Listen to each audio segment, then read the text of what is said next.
Y después de todo no era verdad. Digamos más bien palpitaciones, si bien las palpitaciones no son más que un síntoma, y por eso, pero miedo no, se dijo. Qué estupidez, la simple emoción, eso es. Abrió la ventanilla y se asomó. El tren estaba disminuyendo la velocidad. La marquesina de la estación temblaba a través del aire caluroso, ese calor exagerado, pero si no hace calor en julio, ¿cuándo lo va a hacer? Leyó el cartel de Civitavecchia, bajó la cortina, oyó algunas voces, después el silbido del jefe de estación y el ruido de las portezuelas al cerrarse. Pensó que si fingía que estaba durmiendo, quizá nadie entraría en el compartimiento. Cerró los ojos y se dijo, no quiero pensar en ello.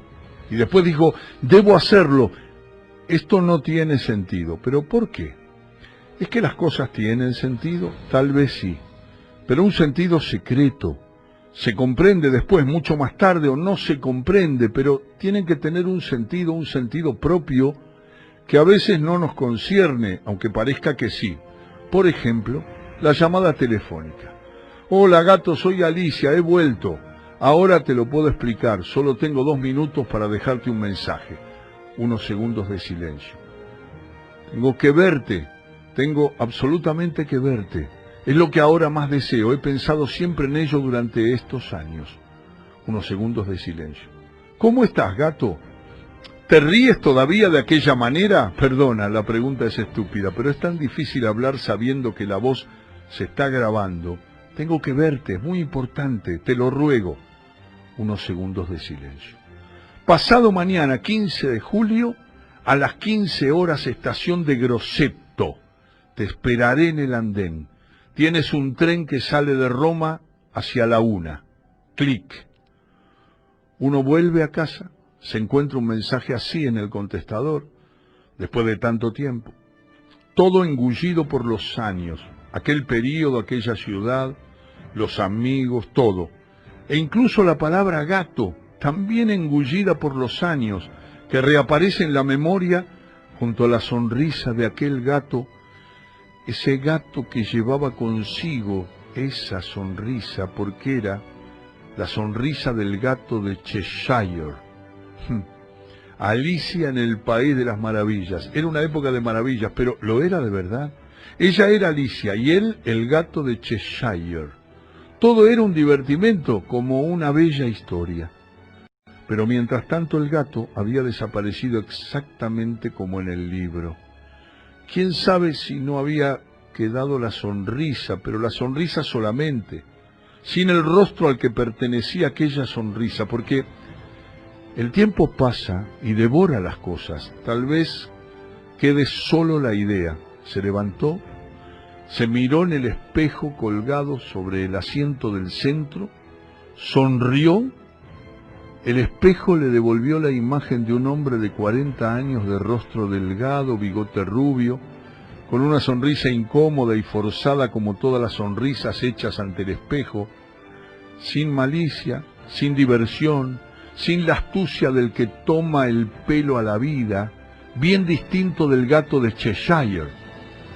La señora entró en el compartimiento con aire tímido. ¿Está ocupado? Claro que no, está todo vacío. Era una señora anciana con un esfumado celeste en los cabellos blancos. Sacó la labor y se puso a hacer punto. Llevaba unas gafas redondas con una cadenita. Parecía haber salido de un anuncio televisivo. ¿Usted también va a Turín?, preguntó enseguida. Preguntas de tren. Respondió que no, que él se bajaba antes, pero no dijo en qué estación. Grosseto. ¿Qué sentido tenía? Y además, ¿por qué Grosseto? ¿Qué hacía Alicia en Grosseto? ¿Por qué le había citado allí? Sintió cómo el corazón le latía con fuerza y pensó de nuevo en el miedo. Pero, ¿miedo de qué? Es la emoción, se dijo. ¿Miedo de qué? Vamos, ¿miedo de qué? Del tiempo, del gato de Cheshire. El tiempo que ha hecho que todo se evapore, incluida tu preciosa sonrisita de gato de Alicia en el País de las Maravillas. Y ahora de nuevo aquí, Su Alicia de las Maravillas, el 15 de julio a las 15 horas, muy típico de ella, que amaba los juegos con los números y coleccionaba mentalmente fechas incongruentes, del tipo de, perdóname gato, pero ya no es posible, te escribiré para explicártelo todo. 10 del 10 a las 10, 2 días antes del descubrimiento de América. Alicia era el mensaje de despedida. Lo había dejado en el espejo del baño. La carta había llegado casi un año después. Explicaba todo con lujo de detalles, pero en realidad no explicaba nada. Solo decía cómo funcionaban las cosas, su mecánica de superficie. Por eso la había tirado. La nota, en cambio, la conservaba todavía en la cartera. La sacó y la miró.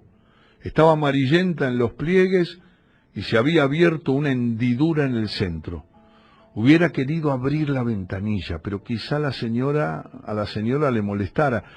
Además, un cartel metalizado rogaba que no se abriera para no perjudicar el efecto del aire acondicionado. Se levantó y salió al pasillo. Tuvo tiempo de ver la mancha clara de las casas de Tarquinia antes de que el tren tomara la curva lentamente. Cada vez que pasaba por Tarquinia recordaba a Cardarelli. ¡Oh, Cardarelli! Después que Cardarelli era hijo de un ferroviario. Y después la poesía Lijuria, por ejemplo. Algunos recuerdos escolares se resisten a morir. Se dio cuenta de que estaba sudando. Volvió a entrar en el compartimiento. Tomó su pequeña bolsa de viaje. En el lavabo se echó desodorante bajo las axilas y se cambió de camisa. Quizá pudiera también afeitarse para matar el tiempo. Verdaderamente no le hacía mucha falta, pero quizá le diera un aspecto más fresco. Había llevado el neceser de baño y la maquinilla eléctrica. No había tenido el valor de confesárselo, pero era por la posibilidad de pasar la noche fuera. Se afeitó solamente a contrapelo con mucha atención y se cubrió de aftershave. Después se lavó los dientes, se peinó. Mientras se peinaba, intentó sonreír. Le pareció que había mejorado. No era la sonrisa algo idiota que había esbozado antes. Se dijo, tienes que hacer algunas hipótesis, pero no se sentía capaz de hacerlas mentalmente. Se le cruzaban en forma de palabras, se enmarañaban y se confundían. No era posible. Volvió al compartimiento. Su compañera de viaje se había quedado dormida con la labor en el regazo. Se sentó y sacó un cuaderno. Si quería podía imitar con cierto grado de aproximación la caligrafía de Alicia. Pensó en escribir una nota como la que hubiera podido escribir ella, con esas absurdas hipótesis suyas. Escribió: Stephen y la niña han muerto en un accidente de coche en Minnesota. No puedo vivir ya en los Estados Unidos. Te lo ruego, gato, consuélame en este terrible momento de mi vida.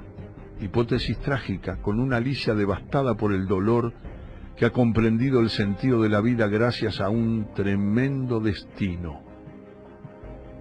O bien una Alicia avispada y desenvuelta, se imaginó, con una pizca de cinismo. Se había convertido en una vida de infierno, en una cárcel insoportable. De la niña se encargará el niñato de Stephen. Están hechos de la misma madera. Adiós, Estados Unidos. O bien una nota entre lo patético y lo sentimental, estilo novela rosa. A pesar de todo este tiempo, jamás has salido de mi corazón. Ya no puedo vivir sin ti, créeme. Tu esclava de amor, Alicia. Arrancó la nota del cuaderno, la arrugó, la echó en el cenicero, miró por la ventanilla y vio una bandada de pájaros que volaban sobre un espejo de agua. Ya habían pasado por Orbetello. Por lo tanto, aquello era la zona de Alberese.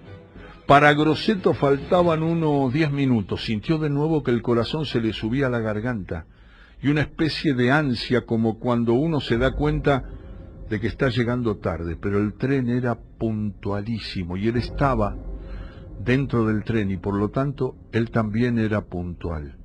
Solo que no se esperaba estar tan cerca de la llegada. Estaba retrasado consigo mismo. En la bolsa tenía una chaqueta de lino y una corbata, pero le pareció ridículo descender tan elegante con la camisa. Ya estaba bien. Y además con aquel calor, el tren se desvió en un cruce y el vagón osciló. El último vagón oscila siempre más.